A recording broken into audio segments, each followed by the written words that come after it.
మన కోసం ప్రాణాన్ని ఇచ్చారు కదా! మరి మనం ఏదైనా చేయగలుగుతున్నామా? కనీసం ఒక్కరికైనా సువార్తను ప్రకటించగలుగుతున్నామా?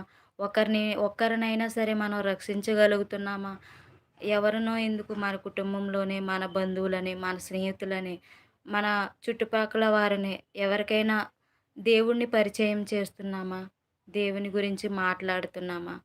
నిజంగా లోకంలో చూడాలంటే ఎంతో బాధగా ఉంటుందండి. ఒక్కొక్కరు క్రైస్తవులు చేసిన పాపాలను బట్టి ప్రతి ఒక్కరిని కూడా క్రైస్తవుల్ని ఒక వింతగా చూడడం, చులకనగా చూడడం, ఏదో తప్పు చేసిన వాళ్ళ వలే చూడడం. విశ్వాసంలో వాళ్ళు క్రైస్తవులనేవాళ్ళు ఎలా ఉండాలంటే విశ్వాసంలో స్థిరమైన జీవితం కలిగి, నిలకడైన జీవితం కలిగి జీవించాలి. అలా జీవించలేకపోవడం వల్ల అన్యులతో అన్యులు మనల పట్ల చులకనగా చూడడం.